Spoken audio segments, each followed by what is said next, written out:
तर सध्या AI तंत्रज्ञानाच्या माध्यमातून शेतीमध्ये उत्पन्न वाढीची स्पर्धा लागली दिसते. मात्र AIच्या माध्यमातून प्रचंड प्रमाणात रासायनिक खतंसुद्धा वापरावीत असंही प्रोत्साहन केलं दिलं जातं आहे. मात्र ह्याला छेद देत एक रहमतपूरमधील एक कुटुंब आहे. ते म्हणजे खरं तर अरुण माने आणि त्यांच्या माने वहिनी आहेत.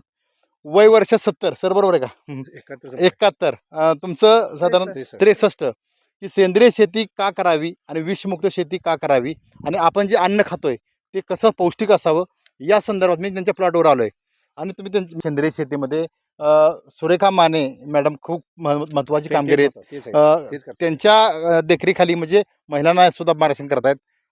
कधीपासून वाटलं की सेंद्रिय शेती करावी? मी आता पहिली 40 वर्ष झाली आता शेती करत होते. पण आता 12 वर्ष झालं मी सेंद्रिय शेती करायला लागली आहे. तर सेंद्रिय शेतीमध्ये मला जरी उत्पादन कमी मिळत असलं तरी पण चांगलं सात्विक अन्न मला भरपूर मिळतं. आणि आम्ही सगळं घरचंच अन्न खातो आणि दुसऱ्यांना पण देतो. खरं तर अन्न हे देण्याचं काम घरातील महिला करतात. त्या महिलेला बरोबर माहीत असतं की सात्विक जेवण कोणतं आहे, अन्न कोणतं आहे आणि रासायनिक कोणतं आहे किंवा डुप्लिकेट कोणतं आहे. त्या सगळ्या महिलांना तुम्ही काय सल्ला द्याल की सेंद्रिय का वापरावं म्हणून? सेंद्रिय भाजीपाला किंवा धान्याचं पूर्ण जर वापरलं तर आपल्याला निरोगी आरोग्य लाभेल सर्वांना. आणि सात्विक अन्न आपल्याला मिळू शकेल सगळ्यांना, मुलांना म्हणा, आहे ना, दूध, गिर गाईचं दूध म्हणा, तूप म्हणा, औषधी तूप, हे सर्व खाल्ल्यानंतर निरोगीच आपण राहू त्याच्यापासून. त्यासाठी आपण सेंद्रिय थोडं तर का होईना आपल्यापुरतं का होईना पण केलंच पाहिजे. तुम्ही आता गिर गाईचा उल्लेख केला. तुमच्याकडे काय गायी आहेत का? हा, आहेत ना, 11 गाई आहेत आमच्याकडे आता, गिर गाई. बरं. आणि त्यापासून आम्ही दूध, दही, ताक वगैरे आणि औषधी तूप तयार करतो, स्वतः तयार करतो म्हणजे. हां. आणि ते आम्ही विक्री पण करतो त्याची. अच्छा, मग शेणखत सुद्धा घरी तयार त्याचं? शेणखत पण घरी, गांडूळ खत त्यापासून तयार करतो आम्ही. आणि जमिनीला आम्ही गांडूळ खतच वापरतो. अर्क आणि अर्क तयार करतो, दशपर्णी अर्क म्हणा, जीवामृत म्हणा, हे सगळं आम्ही घरीच तयार करूनच शेतीला वापरतो.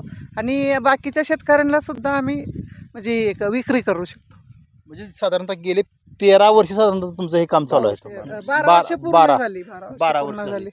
कसा अनुभव होता? म्हणजे एक तर हे उत्पादन कमी होत असेल, मात्र सुरुवातीला आम्हाला त्रास झाला 1-2-3 वर्ष.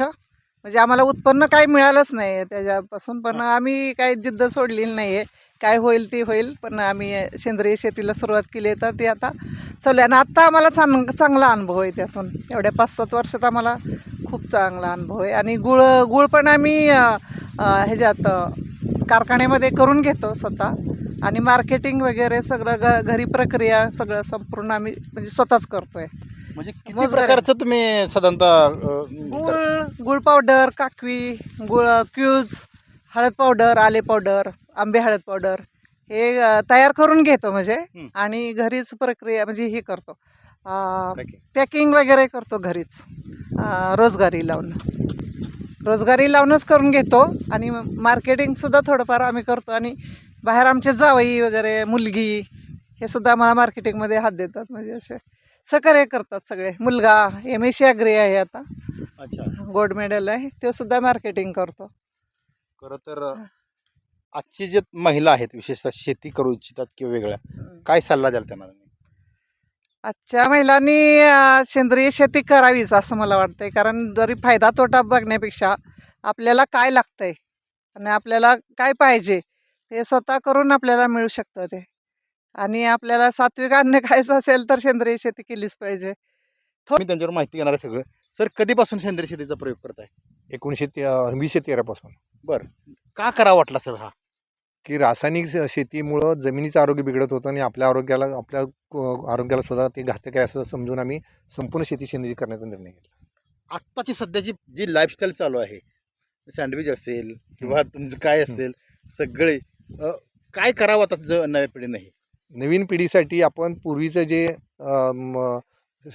जुनी जे धान्य, कडधान्य आणि आरोग्यासाठी देशी गाईचं दूध, याचा जर आपण वापर केला तर आपलं आरोग्य सगळ्यांत चांगलं राहील. आता जे रोगराई वेगळ्या प्रकारचे भयान रोग तयार होत आहेत, हे होणार नाहीत. आणि त्यासाठी आपल्याला सेंद्रिय शेतीचं पौष्टिक मूल्य महत्त्वाचं आहे. सर, आता मला मी कन्फ्यूज आहे. सेंद्रिय शेती म्हणजे काय? म्हणजे काय करावं हे आणि काय करू नये हे सांगा थोडं. सेंद्रिय म्हणजे शेती म्हणजे नैसर्गिक निविष्ठा वापरणं आणि त्याच्यापासून जमिनीला खतं देणं हं. आणि रासायनिक खतांच्या पासून आपल्या जमिनीचा कर्ब कमी होतो आणि कर्ब कमी झाला की जमिनीचा सुपीकता कमी होते आणि त्यामुळं सेंद्रिय शेतीमुळं जमिनीचा कर्ब वाढतो आणि कर्ब वाढला की आपल्याला चांगल्या प्रकारची पिकं आपोआप मिळतात. कोणती कोणती पिकं तुम्ही घेता नैसर्गिक साधारणतः? आम्ही आत्ता वर्षभरामध्ये 3 सीझनमध्ये 55 ते 60 प्रकारची पिकं घेतो. यामध्ये ऊस, आले, आंबे हळद, यानंतर खपली गहू, त्यानंतर भाजीपाला, त्याचबरोबर धान्य, कडधान्य अशी पिकं घेतो. तशीच फळबागा आम्ही सर्व प्रकारची फळबाग केलेली आहे आणि औषधी वनस्पती घेतो आणि या माध्यमातून की आपल्या कुटुंबाला जे लागतं, ताटात जे लागतं ते आम्ही शेतात करतो. तुम्ही तुमची 6 एकर जमीन आहे. हो. तुम्ही घरी जी खाता ती कोणत्या कोणत्या वस्तू घरी पिकतात तुमच्या? हे आम्ही- सांगितलेलं सगळं. आम्ही आत्ता जे घरी खातो ते घरी जे लागतं आम्हाला ते हां. सर्व प्रकारचं धान्य कडधान्य भुईमुगी करतो, हां, भाजीपाला भुईमूग, करतो, कांदा. तेलबिया करतो, हं. सर्व प्रकारचं करतो आणि केळी, देशी केळी सुद्धा आमच्याकडे आहेत. म्हणजे सगळ्या प्रकारची पिकं आम्ही की जे आपल्याला वेगवेगळ्या सीझनमध्ये जी फळं असतात ती फळाची पिकं सुद्धा आम्ही केलेली आहेत. त्याची सुद्धा बाग आमच्याकडे आहे आणि त्या औषधी वनस्पतीची बाग आहे आणि वनवनस्पतीच्या बागा आहेत की जेणेकरून आपल्याला आयुर्वेदिक आरोग्य कसं आपल्याला टिकवता येईल या दिशेने प्रयत्न केलेला आहे आणि हे 6 एकरामध्ये आम्ही सगळे प्रयोग केलेले आहेत. प्रयोग करताना खरं तर उत्पादन कमी येत असेल मला वाटतं सेंद्रियमध्ये, उत्पादन पण कमी येतं. दर्जेदार येत असेल. दर्जेदार येतं. पुढच्या पिढीनं काय करावं आता नवीन जे शेतकरी आहेत का नाही, त्याला काय सल्ला द्याल तुम्ही सर? नवीन शेतकऱ्यासाठी आम्ही सल्ला देऊ की आपण शाश्वत शेती जर करायची असेल तर सेंद्रिय शेती करा आणि याच्यामध्ये बियाणे ते जमिनीचा पोत ते बियाणे, त्यानंतर रोपे, उत्पादनं, प्रक्रिया आणि मार्केटची चेन तयार केली तर हा शेतकरी न राहता तो उद्योजक होऊ शकतो. सर खरं तर हे खूप महत्त्वाचं काम आहे. रहमतपूर येथील या प्लॉटमध्ये मी उभा आहे आणि हे बघताय तुम्ही, हे मला वाटतं पाणी फाउंडेशनचं हां, पाणी पाणी. ज्वारी. ज्वारी आहे, गोड ज्वारी. ज्वारी. गोड ज्वारी ही सुद्धा सेंद्रिय आहे का? हां, सेंद्रिय. म्हणजे कुठलंही रासायनिक काही नाही. काही नाही. खरं तर एक आदर्शवत काम या ठिकाणी हे माने दाम्पत्य करत आहे. याचा 6 एकर आदर्श आमची 6 एकर, 6 एकूण एकर 6 एकरामध्ये सेंद्रिय सेंद्रिय शेतीचा शेती. प्रयोग अत्यंत यशस्वी केलेला आहे. विकास भोसले, यशवंत नगरी, रहमतपूर, सातारा.